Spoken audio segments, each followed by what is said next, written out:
मधील प्रियांनो सलाम. विश्ववाणी परिवाराकडून आम्ही मार्गाकरिता प्रकाश कार्यक्रमात आपले सहर्ष स्वागत करीत आहोत. आत्म्या हृदयी तू ये, पवित्रता तुझी तू दे.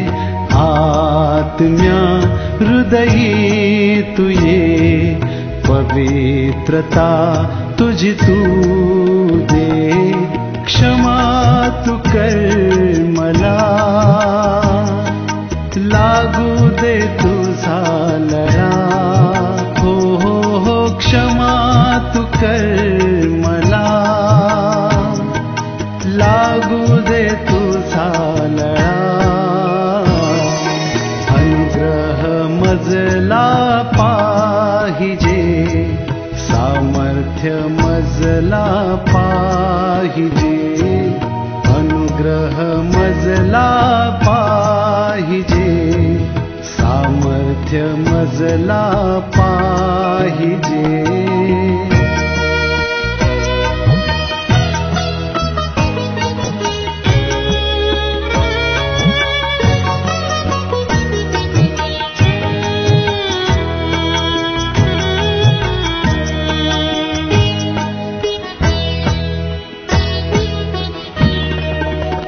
चेतनेचा दीप हो, तू श्वास वायू रूप हो. तू चेतनेचा दीप हो, तू श्वास वायू रूप हो. क्षमा तू कर मला, लागू दे तुझा लळा. हो हो हो, क्षमा तू कर मला, लागू दे तुझा लळा. आत्म्या हृदयी तू ये, पवित्रता तुझी तू दे. आत्म्या हृदयी तू ये, पवित्रता तुझी तू दे. आत्म्या हृदयी तू ये, पवित्रता. आजच्या म्हणण्यासाठी देवाचे वचन उत्पत्ती याचा 4था अध्याय वचने 2 ते 4. उत्पत्ती 4था अध्याय वचने 2 ते 4. नंतर तिने त्याचा भाऊ हाबेल यास जन्म दिला. हाबेल मेंढपाळ झाला आणि काईन शेतकरी झाला. काही काळ लोटल्यावर असे झाले की काईनाने परमेश्वराला शेताच्या उत्पन्नापैकी काही अर्पण करावयास आणले. हाबेलानेही आपल्या कळपातील प्रथम जन्मलेल्या पुष्ट मेंढरांपैकी काही अर्पण करावयास आणली. परमेश्वराने हाबेल व त्याचे अर्पण यांचा आदर केला. देवबापा असलेले वचन आपल्या सर्वांसाठी आशीर्वादित करू. येशू ख्रिस्ताच्या नावात सर्व सलाम. आजच्या म्हणण्यासाठी निवडलेला शास्त्रभाग उत्पत्तीचं पुस्तक 4था अध्याय. 2 भावाविषयी या ठिकाणी मी पाहतो. हाबेल आणि काईनाविषयी.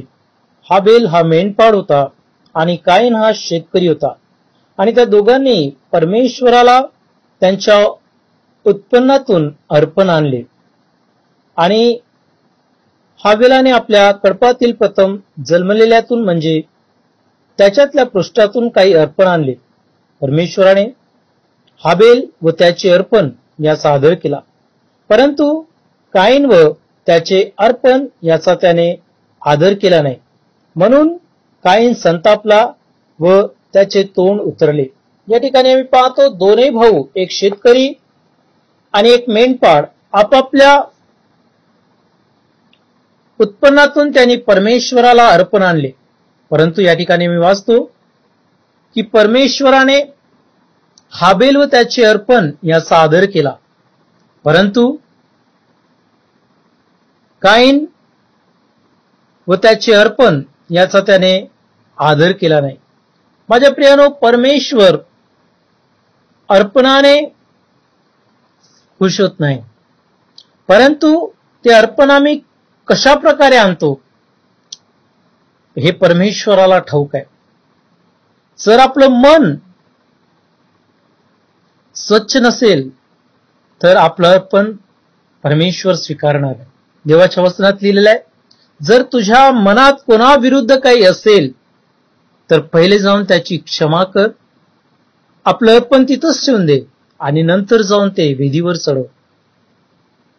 प्रियानो, आपलं मन जर स्वच्छ असेल तर निश्चित परमेश्वर तुमच्या आणि माझी प्रार्थना ऐकतो, तुमचं आणि माझी भेट स्वीकारतो, आमचं अर्पण स्वीकारतो. पण जर आमच्या मनात कोणाविरुद्ध काही असेल, जर आमच्या मनात पाप असेल किंवा कोणाविरुद्ध काही असेल तर प्रथम आम्ही परमेश्वराला क्षमा मागायला पाहिजे आणि नंतर परमेश्वराकडे अर्पण किंवा प्रार्थना तुम्ही आणि मी करायला पाहिजे. निश्चित देवबाप तुमचं अर्पण किंवा तुमच्या आणि माझी प्रार्थना तो स्वीकारेल.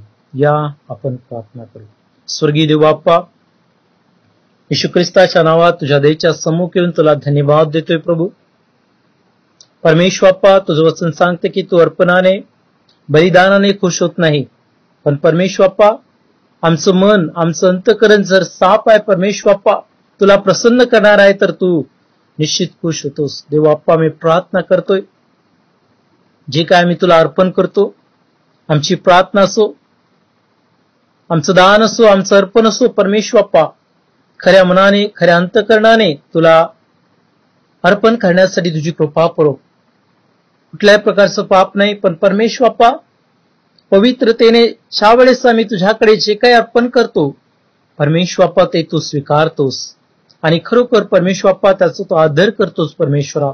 म्हणून मी प्रार्थना करतो, आज अनेक तुझे प्रियजन आहेत, त्या प्रत्येकाने प्रभू पवित्र अंतःकरणाने परमेश्वप्पा तुला भेट देण्यासाठी, तुझी प्रार्थना करण्यासाठी आणि तुझा आदर करण्यासाठी प्रभू प्रत्येकाची तू सहायता कर बापा. धन्यवाद देतो कारण तू आमचं अंतःकरण जाचतोस परमेश्वप्पा. शुद्ध अंतःकरणाने जे काय आम्ही तुला सादर करू परमेश्वप्पा त्याचा तू स्वीकार करतोस, म्हणून तुला धन्यवाद देतो प्रभू. सर्व गौरव तुला देत विनंती येशू ख्रिस्ताच्या नावात मागतो, म्हणून तो एक आमेन. मजला पाहिजे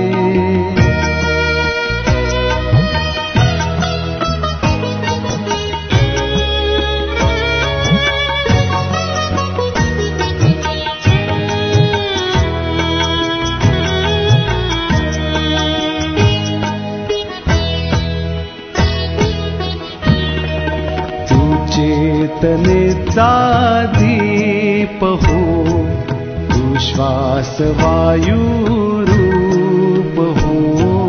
तू चेतनेचा दीप हो, तू श्वास वायू रूप हो. क्षमा तू कर मला, लागू दे तुझा लळा.